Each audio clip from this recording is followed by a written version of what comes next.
Баршаңызға сәлем, қыздар, қалдарыңыз қалай? Бүгін сіздермен қияр менен қызанақты помидорный сокта жабатын ең жақсы тексерілген рецептімен бөлісетін боламын.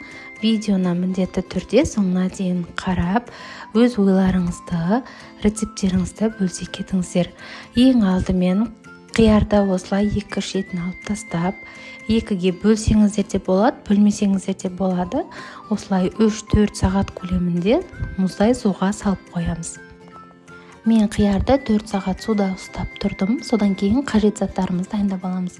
Помидор, жаңағы қиярымызды, ащы бұрышымызды, сарымсақ, лавровый лист және осындай горошка, перец қолданамыз. Укроптың осындай басындағы зонтигімен пайдаланыңыздар. И жасыл бұрыш міндетті түрде осындай жасыл болгарский пайдаланамыз. Қызанақтың шырынын дайындау үшін осындай помидорларымызды 2 рет, 3 реттен жуып дайындап алуымыз керек. Одан кейін банкаларыңызды қажетінше дайындап қойыңыздар. Ең алдымен жұмысымызды қызанақтың шырынын езуден бастаймыз. Блендердің көмегімен немесе мясорубканың көмегімен езіп алып, содан кейін согын шығарсаңыздар болады. Менде блендер болғандықтан блендерменен жақсылап езіп аламыз. Қажет заттардың барлығын мөлшеріменен, салмағымен описаниеге жазып кететін боламын. Төменгі жақтан міндетті түрде қарап, көріп жасасаңыздар болады. Немесе көп жасаймын десеңіздер 2 есе үлкейтіп, немесе азайтып жасасаңыздар да болады. Қызанағымызды толық блендерден өткізіп болғаннан кейін осындай пияздың кез келген осындай қызыл қабында согымызды езіп алсақ, біздің жұмысымыз тез әрі жылдам бітетін болады. Міне осылай қолыңызбен қысып, согын шығарып дайындап аламыз. Кейбіреулер осылай қыспай, тек қана блендерден өткізіп сок жабады. Олай да жасасаңыздар болады. Міне біздің согымыз дайын, тек қана таза сок. Енді біз оны үлкен осындай ыдысқа құйып аламыз. Мендегі бұл ыдыс 15 литр шығады. Газымызды жағып, согымызды қайнатуға қоямыз. Одан кейін крышкаларыңызды осылай 3-4 минут көлемде қайнатып алып, банкаларымызды стерилдауды бастаймыз. Стерилденген банкамыздың түбіне бір дана ащы қызыл бұрышымызды салып жібереміз. Кішілеу болса 7-8 дана сарымсақ, үлкен болса 4-5 сарымсақ жетеді. Одан кейін түйіршіктелген қара бұрышымызды, лавровый листімізді, зонтигі бар укропты, қиярымызды, осындай жасыл перецімізді салып, рет-ретімен салып ала береміз. Содан кейін помидорымызды, яғни қызанағымызды да салып аламыз. Егер сіздер согын көбірек болсын десеңіздер, ішін толтырмай салсаңыздар болады заттарын. Егер согы аз болсын, помидор қызанағы көп болсын десеңіздер, толтырып нығыздап салсаңыздар болады. Осылай реттілікпенен заттарымызды барлығын банкаларға жайғастырып аламыз.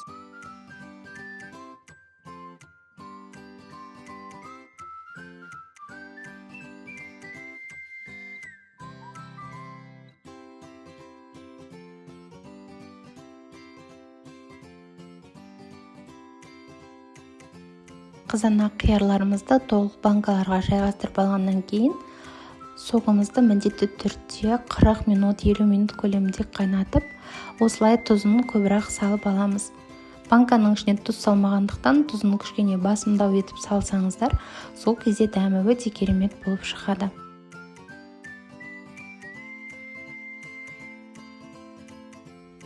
Қырық 50 минут қайнаған согымызды енді банкаларға ақырындап құйып бастаймыз. Бірден ыстық сокты құймаңыздар, өйткені банка салқын болғандықтан жарылып кетуі мүмкін. Кішкене аз-аздан құйып, осылай банканы кішкене қыздырып, шайқап жіберіңіздер де ары қарай жалғастырыңыздар.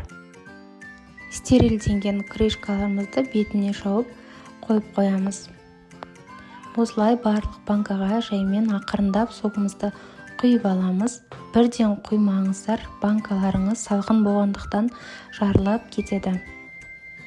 Барлық банкаға осылай құйып алдық. Енді бетін осылай шашықпен жауып, сыртынан тағы бір рет орап, 40 минут көлеміне тындырып қоясыздар. Бұл уақыттың ішінде банкаңыздың ішіндегі қияр, помидорларыңыз стерилденіп, қайнап тұрған сокта микробтары өледі.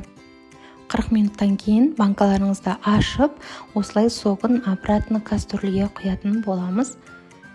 Осылай барлығын қайтадан құйып аламыз. Осындай банкаға арналған крышкалар сатылады. Осындай крышканы банкаңыздың қақпағына жабатын болсаңыз, соктарыңызды оңай төгіп ала аласыздар.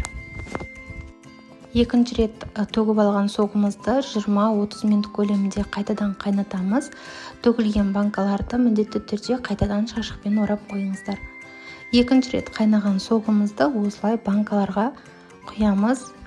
Бұл жолы ойланбай құя берсеңіздер болады, өйткені банкаларымыз ыстық болып, шашықтың арасында ыстығы кетпей әдемі болып тұрды.